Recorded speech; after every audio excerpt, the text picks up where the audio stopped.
Normally, in these Hireside Chat conversations, we talk with hiring managers about hiring. The conversation today with Rudy is a conversation with a pre-sales practitioner, well, a previous pre-sales practitioner. So it's a pre-sales practitioner conversation. And the idea is for these conversations to be a window into what pre-sales looks like for non-practitioners who might be considering a move into pre-sales. And yeah, so we have a top guest today for two reasons. So Rudy's story is super interesting. So he's been a creative director, he's been a top performing SE, and now is a product director at Coke. I'm sure we'll go into details of all of that. And Rudy's somebody that I was privileged to work with when he took one of his SE roles. And the feedback that I've received on him was just absolutely next level. He's somebody that definitely has that kind of X factor. He's a free thinker, super creative, and has a really good ability to bring out the best in people. So, really, thanks so much for the time. Thanks, John. I think that's probably one of the nicest introductions I've ever had. So yeah, thank you. Thanks for having me. And yeah, super keen to share whatever I can share with you and with the people who are keen to understand a little bit more about the pre-sales SE role. Definitely. Perfect. Have you had to, because obviously you've not been in pre-sales now for a year or so, for a few years. Have you had to kind of go back and remember things, or is it all still very top of mind? It's still. I'm still a pre-sales at heart. So yeah, don't worry about this. All right, I love it. Okay, good. Yeah. So the first question we always ask is very open question. What do you love about pre-sales? All right. Uh, it's a big question. So for me, first, I moved from the creative world to the pre-sales world, right? Through the tech world, through pre-sales. It was the move of my life. So genuinely, I went from creative world, as I said, where you're talking about extremely high competition, low margins, and I'm talking about talents, and a lot of people want to be into the creative world, right? And companies make very low margins. So everyone is fighting for the same things. And then all of a sudden, I get into the pre-sales world of tech, where there's a lot of money, and there's an exponential pool of opportunities and capabilities. And I think that because of this, I just stepped into a world where I was like a kid in a candy store. It was just amazing all of a sudden. So for me, moving from creative to pre-sales was great, and I absolutely loved the job. Why did I love it? That's a good question. I think I went from having a lot of management responsibilities, managing teams, uh, having like break or make or break deals to move into pre-sales and then be have a lot of freedom, be super autonomous, um, working with the most fascinating companies as customers, learning immensely on the tech side, which I didn't really know when I moved into it. I had industry experience, but I didn't have the tech experience. I even remember my very first day in tech. I was like, oh my God, how can people be so intelligent? Everyone seemed to be so clever to me. So I don't really know what I loved about it. I think I loved everything at first, and then I got to refine what it was which I loved. And when you spend 3, 4, 5, 6 hours with customers on calls every day, I think to me, like that's the interaction which I love, right? It's the people side of the business, in like customers as well as the sales teams and the colleagues you get to work with, right? But I think to me that the people side of the business is what keeps me going every day. Yeah. And then on the more intellectual side, I think like intellectual in the more job side, I think is that sort of intellectual challenge of um, not just solving the customer problems, but anything which has to do with pre-sales in the way I see it, which is okay, solving the customer problems, but also how are we going to close that deal? And so solving the sort of sales cycle challenges together with the sales reps, agreeing, disagreeing, and all of that sort of jigsaw of how are we going to respond to the customers' needs, what they need to do, how do we drive the best outcome, as well as how do we make them realize that we're trying to solve to get to the best outcome and closing that deal. I don't know if that's clear, but all of that made me really like pre-sales. No, it's a new perspective because it's true because you are on one level, you've got fresh and varied challenges with the customer. And then so some of your brain's on that, and then some of your brain at the same time is thinking, okay, how can we make sure we win this deal? And they're both related, but they're kind of independent as well. Absolutely. Yeah, Yeah. definitely. And look, my Two current games boss, at the same time. yeah, yeah. And look, my current boss, I'm not in pre-sales anymore, but he often says something to me. He says, you've got to make people see what you see. And I Yeah. think there's a lot of this in pre-sales, right? You can have people who are super tech savvy and they might struggle to make the customer realize what they're not seeing. And that can be frustrating sometimes. But I always love that intellectual challenge. Like, how do I make different stakeholders on different, levels of the company, for example, or with different level of, digital maturity, how can they see the value which I see for them, right? I think that's a super interesting pre-sales challenge. So yeah, like as you can tell, I get really quickly, passionate when we talk about those topics. I love it. That's great. That's great. And so, okay, so you started in the creative world, and what you said about the creative world, it reminds me a little bit of like the restaurant world and so on. Like from the outside, it looks amazing, but Uh-huh. and then it's quite, there's a lot of, it's like it's messy. Now there's lots going on. So you're in this world and you're moving to pre-sale. How does that happen? I was lucky to have a whole career in the creative world, right? It was great. I loved it. It had its own challenges. And then indeed I moved to pre-sales. And when I moved to pre-sales, a lot of my friends came to me and were asking questions like, "Hey, don't you miss being creative? Don't you miss the creative pitches, and things like this?" And I was like, "No, the job is exactly the same." And they were like, "What do you mean?" I'm like, "Well, as a design director or creative director, what was my job? I used to go with account management or sales guys at the customer and trying to understand what they were trying to achieve. Yeah. Now, whether that's a marketing campaign, a product launch, whatever it is, right? Or a problem which has a pain point and need, customers that need to do something with that tech, whatever, at the end of the day, you're trying to understand what is it that the customer is trying to achieve. Then, as a creative, I would come back and work with my teams on brainstorming and coming up with the best possible solution for that pitch. Yeah. So in the pre-sales world, I would come back, discuss this with as a team with the sales guys, with the product guys, with my, teammates in the pre-sales team in order to come in up, okay, what is it that we need to offer to these guys? So what is the best solution? And then it was my job, again, as a creative director, to go and pitch. Same thing here. I would have to go and do either a presentation or a demo or things like that. So I always say it's the exact same job, in my opinion. It's just that the material you deliver is slightly different.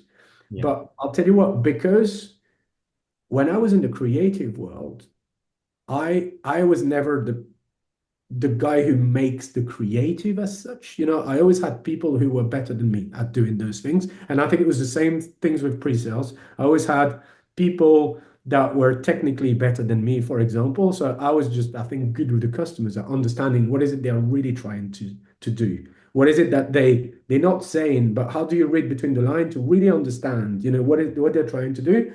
And then at the delivery side, I guess being relatable, ticking their boxes, making them comfortable, making them cross that bridge, which is the famous bridge about, hey, how do you get them from where they are to what you want them to be? So I think I was all right at this, and that's how I made the bridge.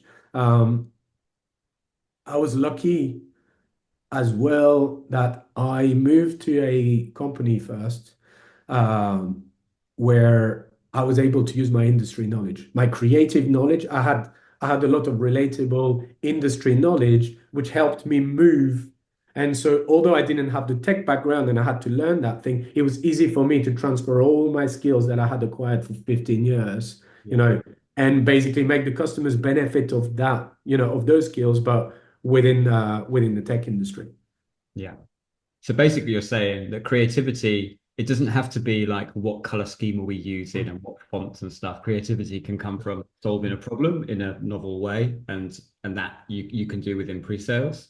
But it helps. So if somebody comes from industry, for example, it helps if they're moving to work with the same industry again. So if somebody has, I don't know, financial services experience, then obviously that's a real asset for them if they're working with financial services software. Yeah, 100%. Absolutely. I think when it comes to creativity, I think and I've thought about this long and hard for many years. I think creativity comes from culture. The Right. people with the most creativity are the people who are, of course, you need to be curious, but I think it comes from a culture. The more people are, embedded with great music from different, areas, they become great musicians eventually, right? If they are creative minded, they become great musicians. People who are exposed to art, exposed to design, exposed to all these things become, are likely to be better designers than people who don't have any culture. Yeah. And I think in the tech world, it's a bit the same. Like once you start to be interested into the tech and you have the industry experience, you develop that sort of tech slash industry relevant culture, and it Yeah. allows you to be creative in the way you do your job. So I think this is the way I think that's why people can be creative into their jobs. And yeah, in my case, I was just able to leverage I think my skills in pitching, which I had developed in of course, the creative world, and Yeah. then my skills in the, in because I moved into that industry specifically, then of course industry experience is super important. Yeah. I like it. We did a podcast before, and he was talking about the same thing. He was talking about, for example, like Steve Jobs did a calligraphy course, and that was Uh-huh. the beginning Yeah, of the font, for example. And he yeah, used to work for a bookies, like a betting shop. And yeah, every day he used to like draw out the different odds on yeah, the board. He yeah, did it for years. And then when he moved into pre-sales, he started to do um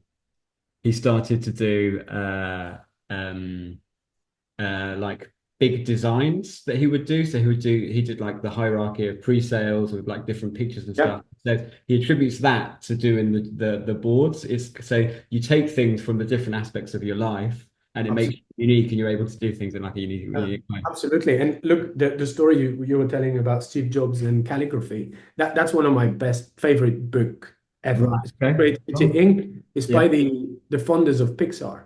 Right. Okay. There's a whole Yeah. story there about how Steve Jobs bought Pixar through Apple and things like this in the story. So there's lots of things in there.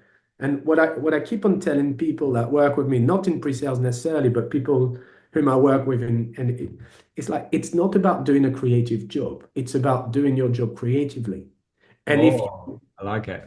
and I think, some people can do some apparently boring jobs, but if they take a spin and they do it creatively, I think it makes it so much more interesting, right? And the way to do that is to develop your culture within that field, Yeah. right? Be curious, explore, learn things, from people that are better than you. So look, that's the way I see those things. So I can't remember what the original question was, but that's my answer. Okay, good. Now I want to come back to one thing that you talked about. You said cross the bridge. What do you mean by crossing the bridge? I think I learned that course. I learned that analogy on one of the courses. I think it might have been Demo to Win, right? I had always pitched my whole Sorry, life. demo to win being a pre-sales course, correct? Course, yeah, it's a pre-sales course, right? I had always pitched my whole life. I knew how to pitch. And then I get into enterprise sales. And as part of, after the move you made me make, right? You poached me from a company. I got to Smartsheet, right? And it was, we had to take that course through the Demo to Win, company. And they have that analogy that customers are afraid, or some customers will be afraid to take the plunge and to buy your solution or whatever. And what you've got to do is to make them cross that bridge. So you imagine two mountains, right? And then you're on one side of the mountain, or your customers are on one side of the mountain, and you've got to Yeah, make them cross that bridge. The mountains can be super high, right? And the bridge might look like a monkey bridge, a suspension bridge thing. like Indiana Jones. Yeah, exactly. And the job of a pre-sales often is to make them cross that bridge. Yeah. So, and by the way, it's a bit of the same job in change management, right? But we can go back to this later with which relates to my current job. When you, so some customers, they are afraid of nothing. They'll just cross maybe 25%, 30% of customers. They will just go like, yeah, sure, I'll just cross that bridge. It's fine.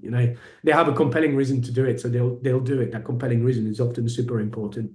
Some customers will be afraid, Yeah. and the ones which are afraid to cross, there might be different techniques, right, to make them cross. Some of them you might have to resonate with them and tell them, hey, look, I'll show you that the bridge is solid. It's been sturdily built. It's been here for 100 years. There's never been any accident. Trust me, it's fine. Some others you'll have to hold their hands. Mm. But you have to cross with them, and show them that it's fine. So what I mean by this is there are many different techniques, right? Um, Now, one technique we can't really use with customers is, hey, there's a lion here and you're going to get eaten if you don't cross, right? Often in the customer, in the client vendor relationship, that's the one technique we can't use. We can use it in change management. We can't really use it in the pre-sales world. But what I mean by this is there are many different techniques for many different stakeholders, for many different companies. And I like this analogy. I think it worked really well in our teams when I was in pre-sales, especially with people that sometimes they were like, I don't know how I can take my customer there. So yeah, I like the analogy, and then it's whichever style, right? Some people will have some styles, some others will have different styles. And I think it goes to the diversity in roles within the different pre-sales, individuals. So yeah. Yeah. It's very visual, which obviously helps. And also it kind of the way you've explained it, it points to the idea that you're almost kind of trying to work out what the way is. So Uh-huh. there's going to Yes. be one major thing you can do that's going to really help, but what is it? It could be assurance or it could be, so Yeah. I mean, one of my favorite colleagues, he had a degree in psychology, right? okay. And I like the psychological aspect of the pre-sales job. Okay. It's not everyone that needs to be a psychologist, don't get me wrong, right? But I think if you're aware and if you're aware of the different psychological effects that you can have onto your customers or the people you interact with, I think it's super important. And that colleague of mine is super talented, James Ferrier, for to name him. Was extremely aware of this and how neuroscience can help. Neuroscience. Wow, okay. Yeah, literally. I mean, it's things that they learn, at school when they do psychology, in neuroscience, and you can read into those things and go like, oh my God, it just applies to the job, right? And so I've never done psychology, I've never done neuroscience, but of course, with 20 years of pitching experience, I sort of have had developed some sort of instinctive way Yeah. to go about that thing. And then you do a course and you go like, oh my God, these guys have sort of condensed 20 years of learning within 3 days of Yeah. coursework. Yeah. And then you're like, oh, that's what I've been doing for all these years. Yeah. So yeah, invaluable experience, those protocols. I love it. I love it because it's the whole problem is very human related, influencing, persuading. So yeah. I was How lucky. I was lucky to work for very good vendors with extremely good software.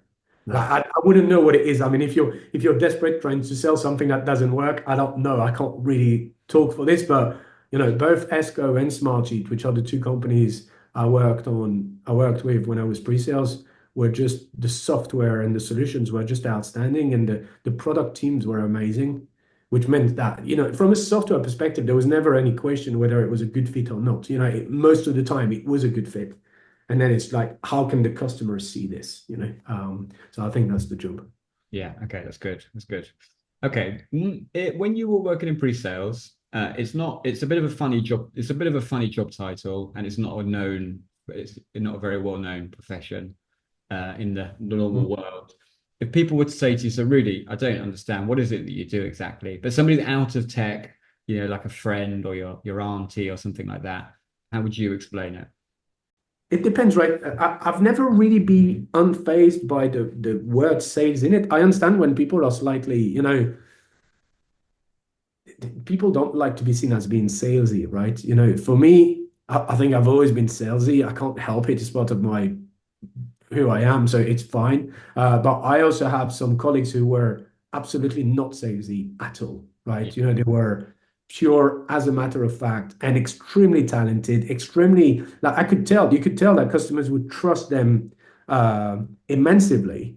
Now they had the same job title, and it works. I guess for me, pre-sales, one of the gigantic advantages you get to speak to to a lot of customers, and yet you're not trying to sell. You're not the guy who's trying to get the money out of them. So you have a lot more of a trustworthy relationship with them. And if they see that whichever side of consulting you're doing for them is towards helping them, then you gain that trust with people. So I've never really been unfazed with this. That said, I think the industry should just kill that word. They should call it solution consultant, Yeah. or something like this. I think it makes so much more sense. I think it when you do those change, because I've seen it happen twice in the companies I worked with. We went from pre-sales or sales engineer to solutions consultant. I think in both companies we did something like this, Yeah. and everybody was super happy. Internal employees or Yeah, internal employees. Yeah, yeah. yeah, And yeah, even maybe in the trust that it can give towards the customer, because instantly, instead of that person being here to sell me something, it's someone who's going to tell me more about their solutions, and so I don't know why the tech world is still using the word pre-sales. yeah. Again, for me as an individual, it doesn't bother me too much, but I know that a lot of my peers were really much bothered about this. Yeah, yeah. It's a really interesting topic because it is a role. But this is a good question. So it is a role that you're a part of the sales cycle, but it is a role where your role isn't to be salesy, as you said Yeah, before.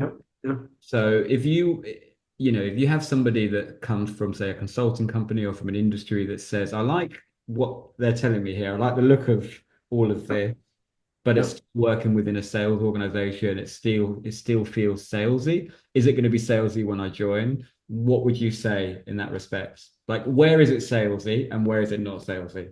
I think it's whatever they want to make it. Okay, but to You be know, like, being successful, but even that, yeah, no, I think even this. So first, there's the relationship you have with your sales team, yeah, you know, and in the relationship I've had with them, it's always like, look, it's your job to sell. yeah, My job is to eventually advise the customer and things like this. And like I was probably into the type of pre-sales which would be doing some of the sales, but it's also, it's a bit of like a play, right? You're with your AE, as we use the word, with and your so AE. Every AE has got their own personality, yeah, what they like, what they don't like. In my job, I was lucky, and also it was quite nice to have lots of different profiles of AEs as well. yeah, I knew the ones that worked well with me and the one that worked less well, right? And once you find that good relationship with your AE, you can decide. But at the end of the day, they are the guys with the pressure to come in with the number. We don't, right? I mean, sure, there's a quota attainment attached to what we do, but at the end of the day, compared to the pressure these guys have every month, every quarter to make these numbers, our job, and that's why I love the pre-sales job. I get to be in the sales, motions, but without the pressure of having to make the number or not, not as much as these guys. So therefore, for me, it's never been a problem. I think, and by the way, I had also some colleagues back then where they would not sell whatsoever. They would be super matter of fact or extremely consulting, but never selling anything. And I think these guys were even more successful because they would earn so much trust from the customer. What they need to do then is to have that social contracting with their AE and to let their AE know, hey, look, I'm just here you know, for the consulting part and to be the trusted advisor. You do the sell bit. I don't even want to be on the call. I don't even want to hear. That's absolutely fine. A lot of pre-sales really like to have that compartmentalization yeah, of roles. It was not my cup of tea. I liked to have some sort of overlap with the AE and be able to just, constantly joust and interact and speak strategy with them and things like this. But some people compartmentalize it a lot and it works absolutely well. So I think it's just a matter of the way you want to look at the job. There's no, single blueprint that makes it work. Yeah. Yeah. I had someone said like sales, it's not convincing people to do something completely new or different that they hadn't planned to do before. It's more helping somebody get from A to B faster. If that It's makes sense. important to see what you see Especially or get them within to cross that bridge. At the end of the day, exactly. that's Like, they want to cross the bridge, but there's friction, there's things in the way and yes, stuff. And yeah, yeah, absolutely. yeah. You know, and sometimes you might have an AE, which is across the bridge and not letting people pass, and you're going like, what are you doing? So you can pass with your AE as well. I love it. I love it. Okay, so in terms of pre-sale, so okay, so we've got what were your typical if you were to do like a pie chart of your job, like activities or a typical week, Wow. what sort of things would you be doing? So I was always in enterprise strategic pre-sales functions, right? So I would personally, I would not have been fitted for a more commercial roles where, like the word, Enterprise being larger, complex deals, commercial being a bit more yeah, traditional, that's fast. it. Enterprise is the large companies where you get to interact with maybe senior stakeholders or large amount of, users. And so it's just longer sales cycle, which are more strategic. And this fitted really well with my personality. Often in companies, there's a sense of seniority between commercial and enterprise. I I'm completely against this. I think it's a matter of profiles, by the way, and I was lucky to have leaders which were super understanding of this, and we managed to get some of our more junior people promoted to enterprise within some of the companies I worked with, because that's their profile fitted so much more to sell to this audience and the other way around. At the beginning, there's a lot about learning the solution and things like this, but let's say once you're into flight, there is, I would say, 30% to 40% aligning, strategizing, doing account planning and things like this with your AE or Okay. with my So this what would that to break that down further? So what would a conversation like that be like? this were honestly for me 2 3 hours a day. I was with my different A's, working on, hey, what's the next step on that deal? What is it that we need to do for that customer? How do we get to see this? Aligning really on what we need to do, what kind of activity we are about to do. How do we align? How do we, work on the roles? And it's a lot of conversations and alignments, but I think it's all the preparation you need in order to be super efficient then at the rest of the activity, right? So to me, that was 30% of the job. Then, of course, there's 30%, which is probably about, or maybe even more, maybe an extra 50%, or more, which is preparing for those interactions. So in my case, I was either, and when I say preparing, one side of the pre-sales job, which I don't like, is the demo monkey thing. It's just not my style, right? For me, Constantly just doing the same yeah. one. And by the way, in the commercial world, that's what people do, right? It's like, oh, you need to do 8 demos a day or 12 demos a week, whatever. Like for me, it's like, don't tell me how many demos I need to do. If I can close a deal with doing no demo, Yeah. as long as the deal closes, I don't see why you're going to come to talk to me about demos, right? So, but that said, within that 50% of my time, it's preparation and of whatever I need to do to get the customer to cross that bridge. So sometimes it is a demo. Yeah. Most of the time, it's getting on the call with that customer, really trying to understand what is their problem, what is it they're really trying to solve, meeting with some of their stakeholders to understand the pain points, whatever, right? So it's a lot of understanding what's going on, then sometimes working with the teams and with my other pre-sales or other teams to sort of like, hey, do we have a solution for this? Have we got, how have we demoed it before? Do we have another customer testimonial that we could use? working with the value realization teams as well, in order to understand, hey, how much value can we unlock for these people? Can we do their business justification for them or help them do it?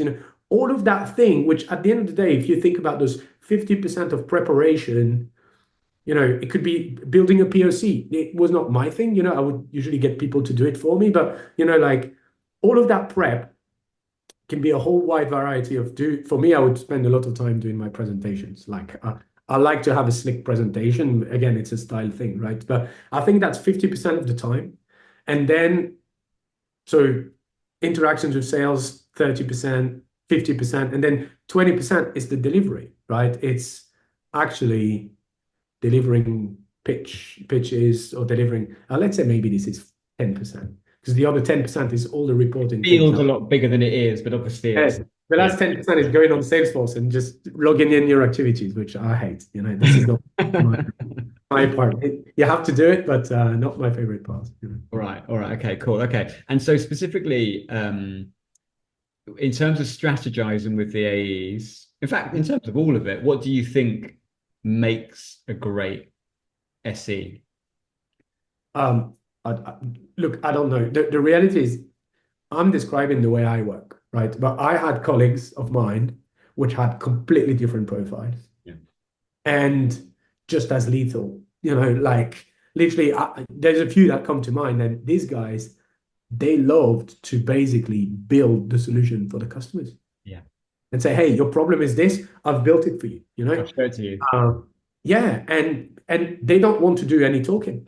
Yeah. They just let the solution do the talking, Yeah. and they show it. And so for them, it's an incredible amount of work preparing all of these things, making it work. And it's a gigantic risk as well, right? Because if you do all of that work, it takes you 3 weeks and you don't get the deal, or you got it wrong, you understood wrong what they needed, then you can get it horribly wrong. But I'll tell you what, I've seen some extremely talented guys who could turn around those things and be right most of the time. So I think so that's why maybe I'll go back to your original question. What did I like about pre-sales?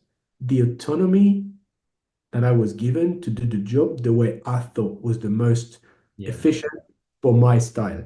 Yeah. This was maybe I was lucky because people let me work the way I wanted to work, right? Because I had great leaders. I don't know, but this was definitely one of the autonomy that I had to do my job the way I wanted to do was phenomenal. And by the way, it was all you get to earn that autonomy, right? I remember one of the sales leader once asking me to see my presentation. I'm like, what the hell? Like, I haven't had to show my presentation to anybody in 20 years. Like, who's this guy? Uh, and you know what? Showed it to him. He was like, oh yeah, love it. Great. And then he never asked me again. So I think maybe an advice to people who get into pre-sales and things like you've got to earn that trust from the people you work with, and then once that trust is earned, you get so much autonomy in the way that you want to work. It's phenomenal in that job. Yeah. Yeah, yeah. It's like the old there's many ways to get to Rome. It's so true with this. Yeah, honestly, and in pre-sales especially, Okay, so you now work for, can I reveal the name of where you work for? I work for a big company that makes drinks. Yeah. You work for a very large, well-known Yeah, beverage company. I mean, I work for Coke. Yeah. Okay, cool, good. So what do you do for Coke, and how has your pre-sales experience helped you, or has it helped you, or has it been a So, totally fresh? so maybe one thing which is interesting is I got to Coke because of the consulting I was doing for them when I was pre-sales and how much they knew I cared and I understood their processes, that a few times they tried to hire me, and then eventually I was like, you know, I've been in the creative world, I've been into the tech world. Now it's time to go to the brand world, and therefore that's why I went. And there's not many companies in the world that would have made me go, but Coke was one of them. So that's why I changed. But again, I loved my pre-sales job so much that it was heartbreaking. But anyway, I am where I am now, and what's interesting is all the skills that I have developed in pre-sales I use them internally. So indeed, I look after some sort of tech and service lines within Coke, without going into too much details. But what's interesting is a big part of my job is to align stakeholders towards finding common ground and getting to the same conclusions on some of the solutions and the roadmap for the products that we are developing or using internally. And I find myself just being an internal pre-sales. I try to understand the point of view of very important different stakeholders which have business objectives, right? Then I go back to my team. We work together, and my team or my vendors, right? We work together on what's the best thing to do. And then I go back and I try to align everybody. So again, it's the same job. But what is different right now is I can use all the tricks that I have learned into my pre-sales career to align to get people to cross those bridges. Like I guess the difference now it's more about change management, right? You have to take people who maybe they work on legacy systems, they've done that in 10, 15 years, and now they need to, you know, to move to change system, right? And why should I change yet another tool or yet another? And you know what? When you've been pre-sales and you've had to make people move from their current solution, pay money to then buy another software, now it's the same job, except I don't need to ask money from the stakeholders, right? So it's a little bit easier internally, And I you would don't have say. any competition. And I Okay, sometimes. okay, Uh, okay. no, but yeah, true. There's no competition, as such. So look, again, super transferable skills that I got from pre-sales. I think I'll always use them. But yeah, so my job maybe is internal pre-sales. Yeah. That's what it is. I mean, ultimately, the way you're talking through is you're basically saying you're problem solving and you're learning to create, to communicate, and you've improved your like ability to communicate and Yeah, to persuade and to work with people, and that's applicable everywhere. absolutely. I mean, don't get me wrong. It's at a level which is so much more strategic, and you're talking about thousands of stakeholders and business objectives which have they're not comparable with anything I've done before. If anything, working with enterprise customers before prepared me for those conversations which I have now, but the scale is completely different. But the core skills are the same. Yeah, I love The core skills are exactly the same. that's a really nice way to end. Yeah. Okay, I've got one final question for you.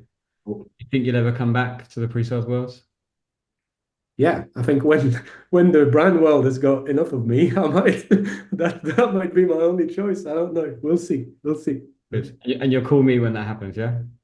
You will call me. I'm sure you'll find me somewhere. Great stuff. Really, thank you so much. It's been a really insightful conversation. I'm sure will be really useful to a lot of people. Yeah, and if you allow me just a quick note, because you did a great introduction earlier. I have absolutely loved working with you. I remember when you reached out to me the first time, I was extremely happy in my job back then, right? I had a job where I was super happy. I had great autonomy, great leadership. I was extremely happy. And I remember you went like, "Hey, look, you should explore it. You have nothing to lose." And I listened to you. I went through the first interview. And then you said, "Hey, look, just hear to what they have to say." And I think you supported me through the entire process. And eventually I moved, right? And when I moved, I was like, shit, John was right. It's the best move I've made in my career, was the move from my first pre-sales job to my second pre-sales job. Honestly, it was phenomenal. So thank you for this. I know we have a good relationship now because of this as well. But yeah, look, whoever you can work with, I think they'll be lucky to get your as much support and as much not just on finding a job, right? But I think you were telling me the right things at the right moment in order to make me cross that bridge, right? I was just thinking as you were talking through that, I was thinking of the way it's yeah, yeah, yeah. And I think it is important excellent. when you're crossing that bridge, whatever the circumstance, is that you really believe in what's on the other side. If not, it doesn't work. It becomes really you've got to believe it. Yeah. Look, for me, the luck I had was that they were always happy circumstances. I never had to move job. I always moved job because it was the right thing to do. And so thank you for this. Yeah. Brilliant. Good stuff. Thanks so much, Rudy. John. Cheers.